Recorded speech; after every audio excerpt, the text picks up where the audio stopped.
Hindi ako makapaniwala doon sa nangyari kasi nga, kasi katrabaho ko, nilirespeto ko.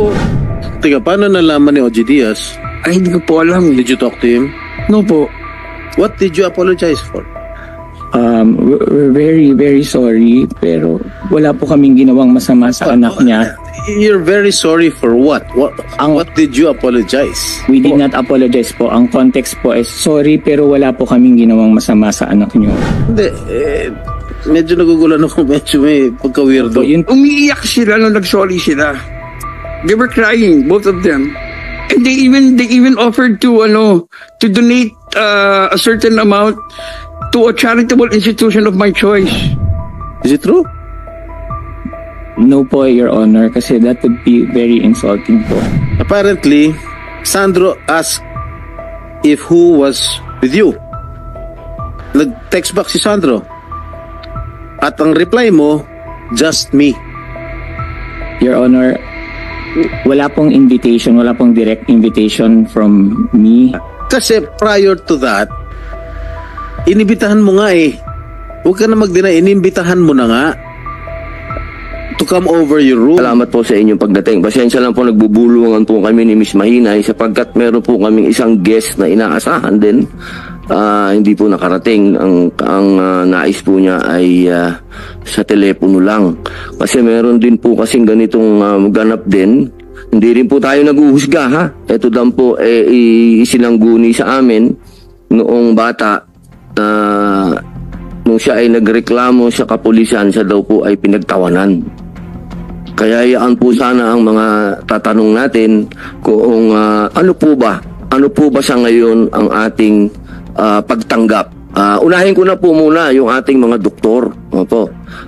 Kayo na po. Sa panahon po ba ngayon, ano po ba ang pagtanggap ng ating mga kababayan sa usapin ng dignidad? Ano po ba? Ang lalaki po ba okay lang sa kanya na siya ay maabuso o ano po ba? Ano po ba ang sitwasyon natin ngayon? Base po, Honorable Senator, sa aming experience sa National Center for Mental Health in terms of patients being as examined either sa WCPU po, the Women Child Protection Unit, o sa aming outpatient section, talaga naman pong madalang ang magreklamo ang mga kalalakihan kaya sa mga kababayan, lalo-lalo na po sa mga kabataan. Truly po, tama po kayo that stigma still plays a role in this situation. Not only for sexual abuse, sexual harassment, or sexual violence committed against a person, but sa pangkalahatan po yung epekto nito sa society. Katulad din po ng ating mental illness which has a nakaakibat na stigma attached to it. However po, little by little po, with our efforts po to increase the mental literacy of the Philippines, para aware po sila that these are hindi po tama, lalabag po sa rights nila na mangyari sa kanila yan. At ang consequence po nito ay talagang may kasama na po ang physical, mental, and emotional health ng tao. So we are trying to, the National Center for Mental Health po ay bukas po, at saka may mga programa po kami at mga serbisyo na binibigay sa mga ganitong kaso po. Meron lang po akong gustong linawin dun, Dok. Hindi po nagre-report yung mga lalaki dahil po ba nahihiya sila? Dahil yung kanilang pagiging macho ay ano po kaya sa palagay po ninyo? Meron po ba kayong mga nakausap na mga lalaki na matagal na panahon na hindi sila, tumahimik sila pero isang araw gusto nilang magsalita? Yung mga ganun po ba, Dok? Yeah. Madalang po talaga, sa ating society po. Sorry po, Doc, kilalanin ko lang po ang ating Senate President Pro Tempore, ang ating pong ginagalang Senator Jinggoy Ejercito Estrada. Senator, magandang umaga po. Baka meron po kayong gustong. Sige po, Doc. Yeah. Madalang po base sa aming eksperyensya na ang nagrereklamo po ay kalalakihan. no? However, ang issue po kasi dito hindi po gender, kung hindi person that was inflicted of this trauma or this emotional problem na nangyari sa kanya, no? Siguro po dahil lang po sa ating society, tama po kayo, isang pong factor 'yon na men are being ang image po kasi nila is yun nga po, macho at pero sa ngayon po kasi sa ating economic standing, isa rin pong factor yon na they would refrain from complaining because of probably the fear of losing the gainful occupation or the job, no? Meron din pong factor na naka-involve po dyan na based on our judicial system na medyo mabagal po ang pag-atim nila ng justice at lalagay po sila sa alanganin. Yun po yung mga ibang factors na nasasabi po sa aming experience na kung bakit hindi po sila nagrereklamo. They will now enter into the hospital services because of their own personal battles with the trauma that they received. But seeking justice po for that is already parang hindi na po nila interesado, but what they are interested is how to move forward, to be better, no, to be mawala po yung mga symptoms brought about by this trauma. Salamat po, Dr. Noel V. Reyes. Opo, salamat po. May tanong lang po ako sa atin po kay Miss Rubilin Lumampaw. Siya po ang Chief Behavioral Science Division ng National Bureau of Investigation. Ganun din po yung tanong ko, Doktora, kahit po meron namang, siguro wag na natin banggitin yung mga pangalan, ano po, pero meron po ba na mga lalaki din na nagrereklamo po bukod po sa anak po ng ating kapatid sa industriya, meron po bang iba din na nagrereklamo din po ba? Good afternoon, Honorable Senator Padilla and Honorable Senator Estrada and all the ones present, the lawyers and the rest of the committee members.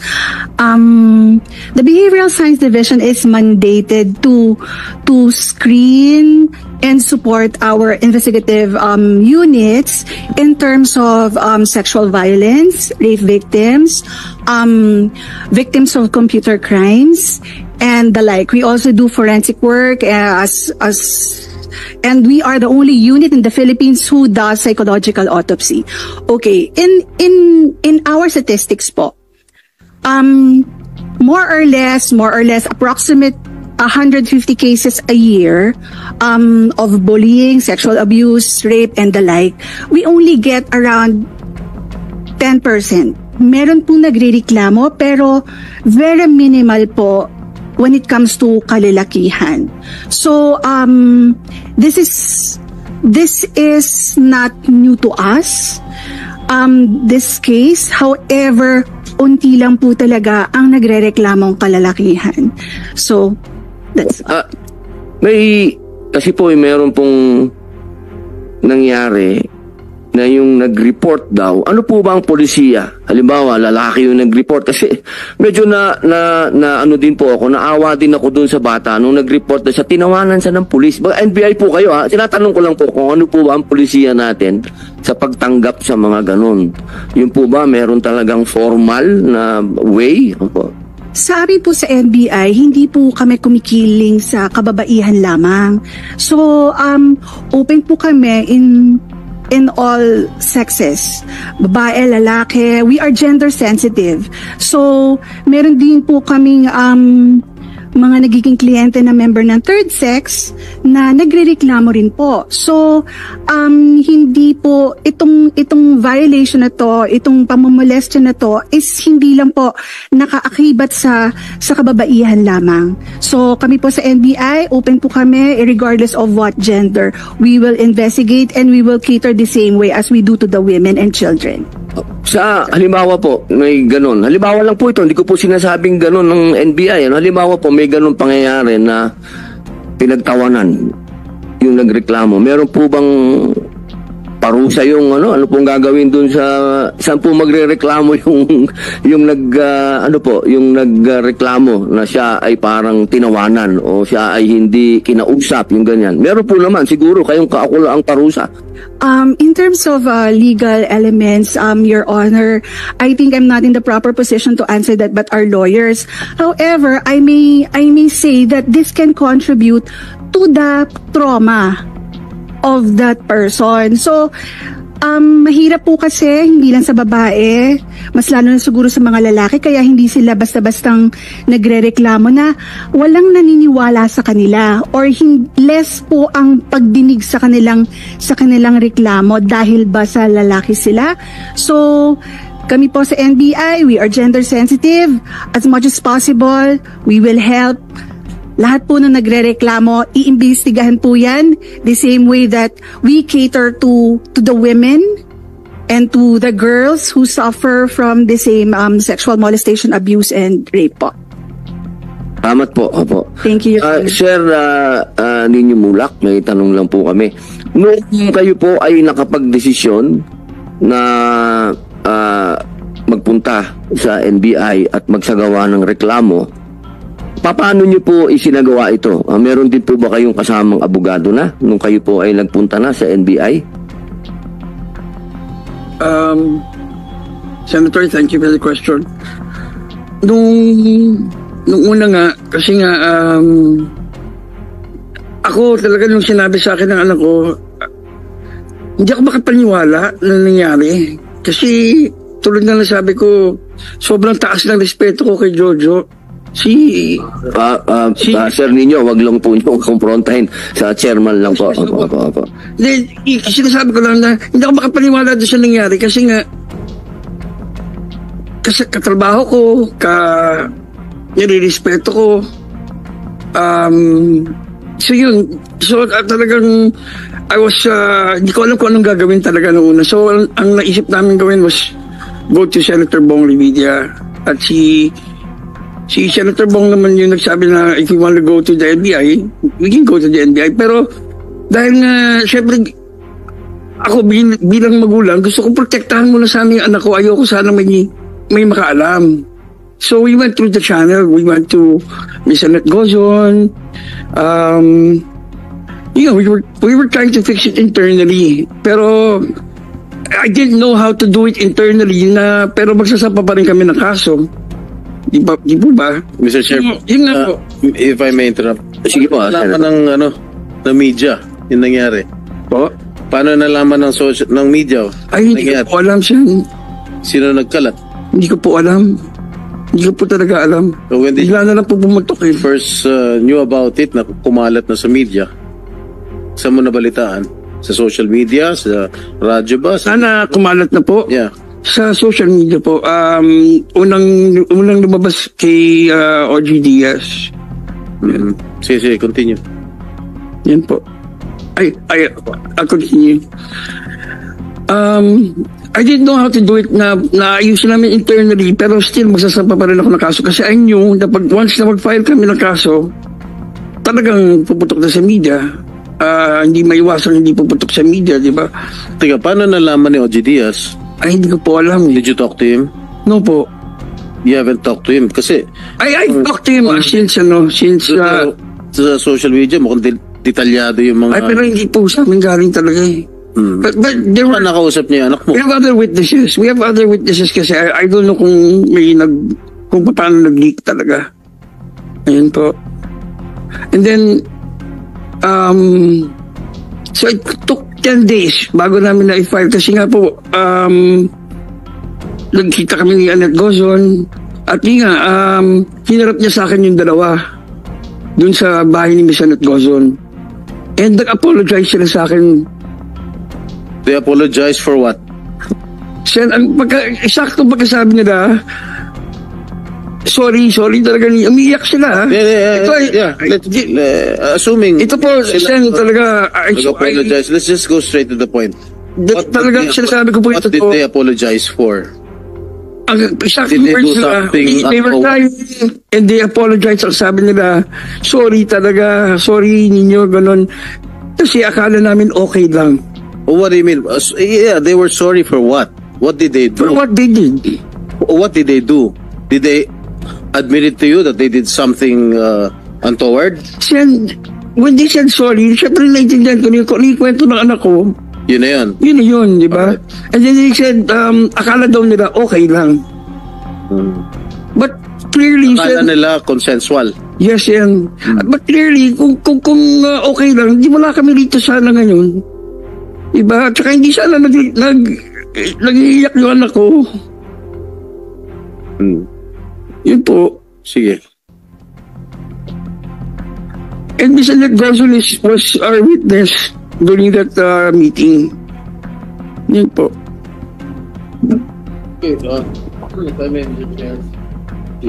let's just. Yes, Senator. I think this will be your last hearing, so let's go straight to the point.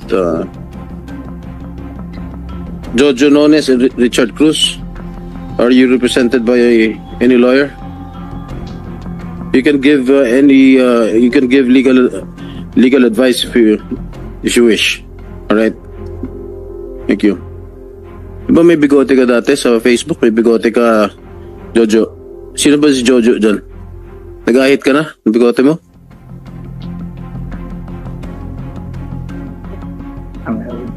Hello? Your Honor, ano po, minsan may ahit, minsan po may shadow beard. Right. Mr. Chair, I would like to request the COMSEC to administer the oath. Okay, Comsec, mag-administer tayo ng ano. Okay, pwede po kayong tumayo. Sir Richard and Sir Jojo, tatayo lang po. Yeah. Can you kindly raise your right hands? Do you swear to tell the truth and nothing but the truth in this committee hearing? Yes, Your Honor. The answer is in the affirmative, Mr. Chair. Thank you. Maraming salamat po. Senator, nakapag-administer na po sila po. Maraming salamat, Mr. Chair. Okay. Ano trabaho nyo ngayon? Ngayon po wala po dahil naka-preventive suspension po kami, Your Honor. Okay, bukod sa GMA 7, meron pa ba kayong ibang pinagtatrabuhan?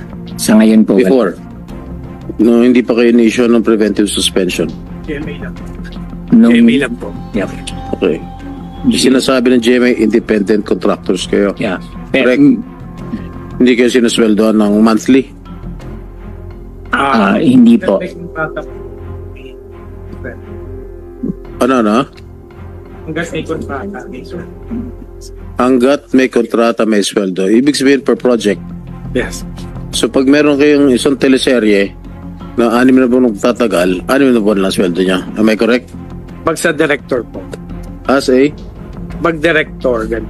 Director ka ba, ano? Sino bang director? Sa ngayon po nagdidirect po ako. Ikaw? Opo. Ikaw, Honor. Richard? Consultant, scriptwriter, creative consultant. Scriptwriter ka? Ikaw, Jojo, ang director? Opo. So ano yung mga dinidirect mo ng mga projects sa GMA? Meron po akong, bago po ang lahat nangyari to, meron po ako, bagong director lang po ako na pinag-direct ng network. Dati po, consultant din po ako, drama consultant. Tapos, nalipat po ako sa posisyon na director. So nagdidirect po ako ng teleserye na panghapon. Gaano na kayo katagal nagtatrabaho sa GMA? Ako po, 24 years po. Doon sa 24 years na yun, hindi kayo nagtrabaho sa, halimbawa sa ABS-CBN, sa TV5? Nag-ABS-CBN po ako from 1996 to 2000. Then 2000 to 2024 po sa GMA. Nag-stick ka na sa GMA? Yes po. What about you, Direk? Nakapag-work din po ako sa ABS mga early 2000s, tapos nag-ABC5 po ako, tapos TV5, tapos nakapag-MZ din po. Okay, during the night of the alleged incident, ano ginagawa niyo sa event ng GMA? Nag-attend po kami ng GMA gala, Your Honor. That was GMA sponsored? Yes po, Your Honor. Kayo ba ay naimbitahan dito? Yes po, Your Honor. Meron po kaming formal invitation.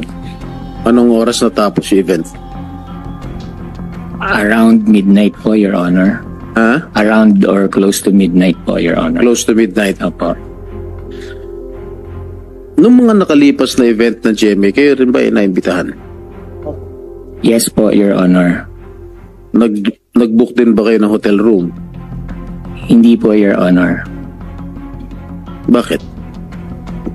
Usually po pag GMA Gala, Your Honor, fully booked po yung mga hotels doon sa area. Mahirap Eh, nung po gabing yun, saan kayo saan ba ginawa yung gala? sa Marriott Hotel po. Gala, oh. Sa Marriott Hotel po, Your Where Honor. were you billeted? In Belmont Hotel po, Your Honor. So, magkalapit. Po. Yes po, pwede Your Honor. kang lumakad. Opo, Your Honor. So, nag-book kayo ng hotel dun sa, ano yun? Sa Belmont po, Belmont. Your Honor. Opo. Saan yung event? Sa Marriott po, Your Marriott. Honor. Sino nagbayad dun sa Belmont? Ako po. Hindi sponsored ng GMA. Hindi po. Di ba lahat ng mga artista, lahat ng mga konektado sa GMA, di ba ni-sponsoran ng hindi automatic po, na yun na sagot ng GMA 7? So kayo, Yeah. Lahat po ng consultants, yung mga creative, nag-book kami sa Belmont. okay, diretsuin ko na kayo But before I ask you direct questions, bakit di kayo sumipot last hearing? Meron po kaming prepared statement. Pwede po ba namin basahin? Meron po kaming prepared na statement regarding that. Pwede po namin basahin, Your Honor. Sige. I forgot to give you a chance to give your opinion. Thank you, Your Honor. Go ahead. Thank you. Po. To the Honorable Chairman of the Senate Committee on Public Information and Mass Media, Honorable Senator Robin Padilla, to all the senators present today, especially Senator Jinggoy Ejercito Estrada, President Pro Tempore. To all the resource persons and friends from the press, magandang tanghali po sa inyong lahat. Bago po ang lahat, ay nais po naming humingi ng paumanhin sa hindi namin pagdalo sa nakaraang pagdinig. Inaamin po namin na natakot po kami na masubject sa media circus at premature trial. Gayun din po, natakot din po kami na baka malabag po namin ang confidentiality ng investigasyon na isinasagawa ng NBI nang nagsimula na ang mga panahong yon at nagpapatuloy pa rin sa ngayon. Nasabihan po kasi kami na bawal po na ilabas ang lahat ng mga counter-allegations at ebidensya namin sa publiko dahil ayon sa NBI kahit ang alegasyon ng di umano'y biktima ay hindi pa rin nila maaring ilabas dahil subject pa ito sa validation ng kanilang ahensya. Lahat pa raw po ng hawak ng NBI hindi pa ebidensya hanggat hindi pa naipapasa sa piskalya. Subalit matapos po naming mapanood ang nakaraang pagdinig ay nakita po namin na hindi mangyayari ang aming kinakatakutan dahil sinabi at siniguro naman po ng kagalang-galang nating Chairman Senator Robin Padilla na hindi magiging korte ang Senado. Kaya humihingi rin po kami ng patawad sa kagalang-galang natin na Senador Jinggoy Estrada kung naunahan po kami ng takot, kaba at pangamba. Opo. Kami po ang independent contractors ng GMA Network na tinutukoy sa mga online post na kumalat noong mga nakaraang araw. Subalit, hindi po kami gumawa ng kahit anong sexual harassment or abuse laban kay Sandro Mulak. Sa pagkakataong ito, sa harap ng iyong lahat, mariing tinatanggi po namin ang lahat ng mapanirang akusasyon na ito laban sa amin. Kami po ay hindi executives ng GMA Network tulad ng mga lumalabas. Daliwas sa sinasabi sa online, wala po kaming kapangyarihan or impluensya sa network, lalong-lalo na sa mga artista nito. Sinabi naman po ng GMA na hindi kami regular employee ng network. Alam po namin na konting pagkakamali lamang na nagawa namin sa produksyon ay maaaring ma-terminate ang aming kontrata at mawalan kami ng trabaho. Subalit, tumagal kami sa telebisyon ng more or less 30 years. At bago ang pangyayaring ito, ay malawak ang naging kontribusyon namin sa industriya sa telebisyon sa pamamagitan na naiambag namin mga award-winning at top-rating television shows and teleseries.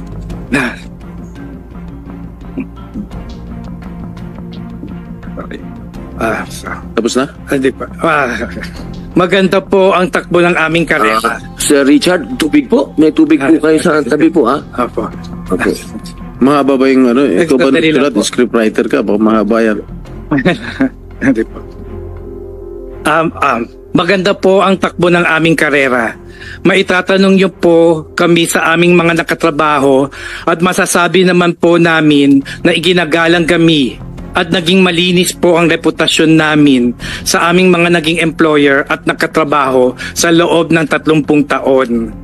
Sa tinagal-dagal namin sa industriya, wala po kahit na isang reklamo, sexual man or anuman, ang nag-file sa amin.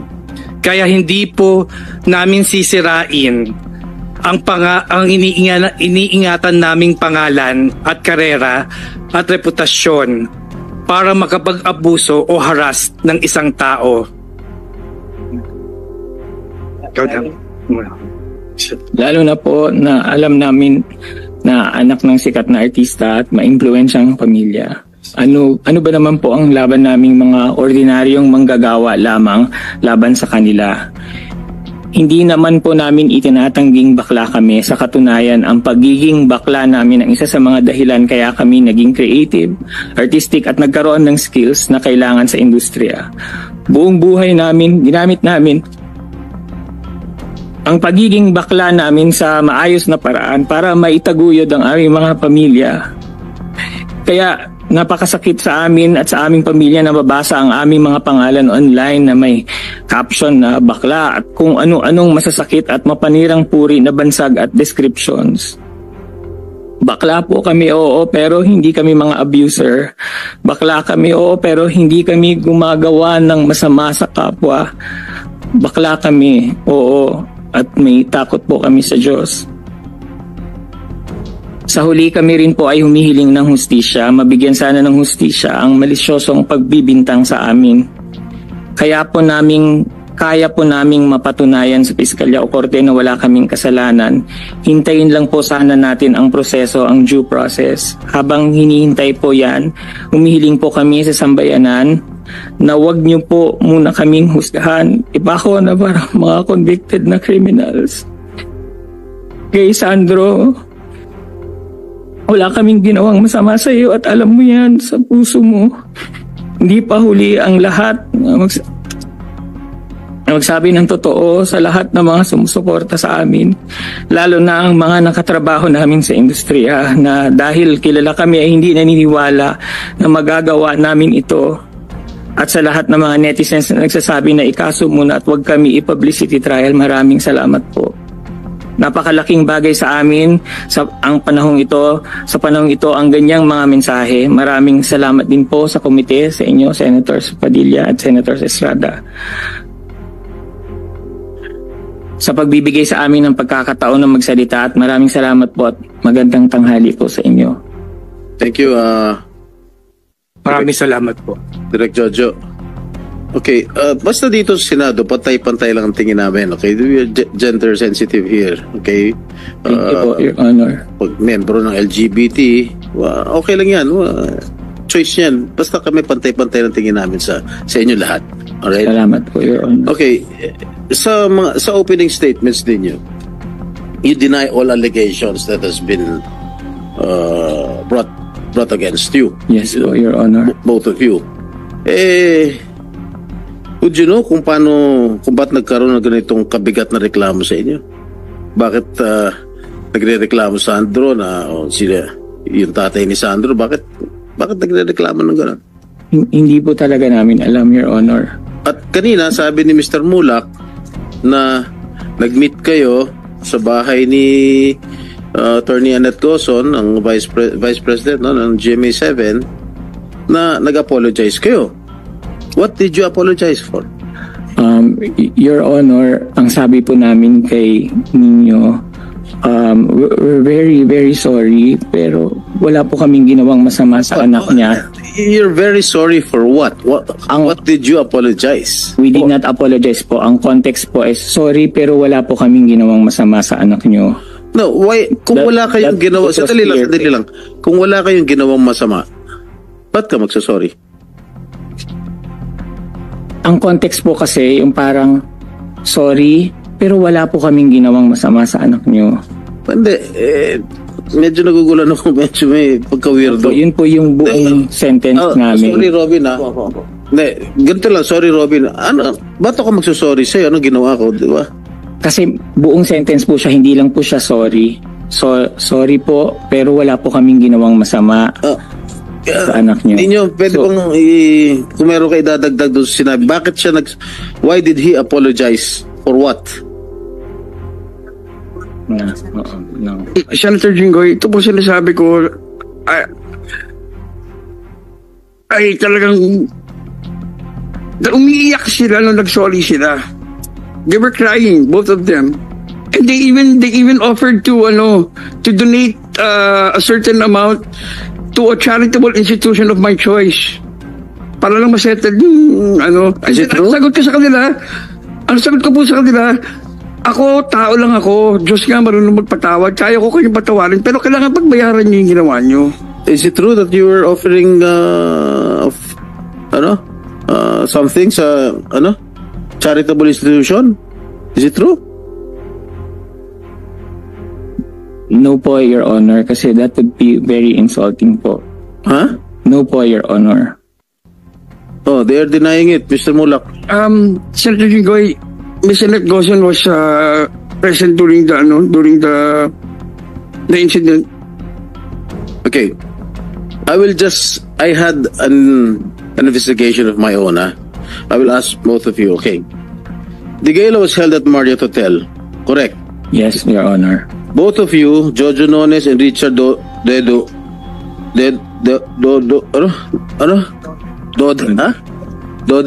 hindi Dede, are billeted at Belmont, which is a walking distance from Marriott Hotel, correct? Yes po, Your Honor.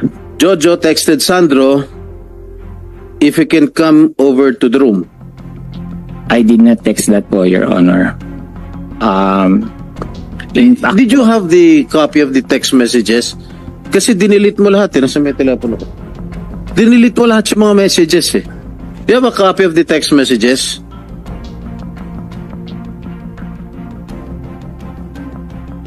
You sure? Yes po, Pag Your Honor. nirecover namin sa Globe yan o sa Smart yan, pakukulong kita rito. Now you better tell the truth. Yeah, I'm telling the truth po, Your Honor. You did not? Hindi po sa akin nanggaling. Kay Sandro po mismo nanggaling. Remember, you're under oath. Yes, Your Honor. Huh? Yes, Your Honor. Meron ba? If I am under oath, if Your you can Honor. show me proof that Direct Jojo texted Sandro.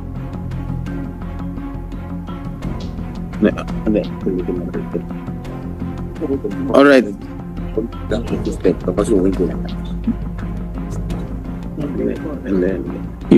Your Honor, Yes. siya po yung mismo nagsabi na andyan po ba kayo, sir? Wait lang. Yeah. We'll go to that. Yes, Your Honor. Okay. Allegedly, you texted Sandro if you can come over to the room with you. Deny. Yan, maganda yun. Yes, Si Your Atty. Honor. Kapunan, magaling na abogada yan. Ha? Yeah, but apparently, Sandro asked if who was with you. Nag-text back si Sandro. At ang reply mo, just me. Okay? Sandro never replied. Okay? Wait lang. Sandro never replied, ha? Ako, base sa investigation ko lang to. Kaya syempre, natakot. Sinabi, just me. Di ba? After a while, you texted again and told Sandro the context of your text was joke. At sinabi mo, you were in the company of some of the creatives. Yes or no?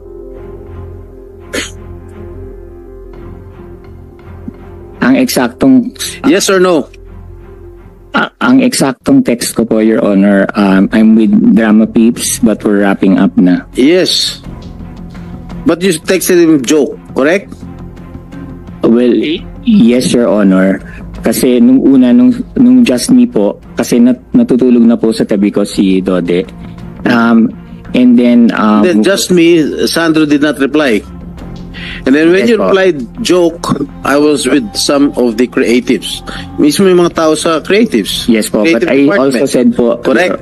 Yes po, Your Honor. But I also said po, Your Honor, we're wrapping up na kasi I didn't want him to think po Okay. that anything about Okay. the Just Me text. After which, Sandro obliged to the invitation of Jojo.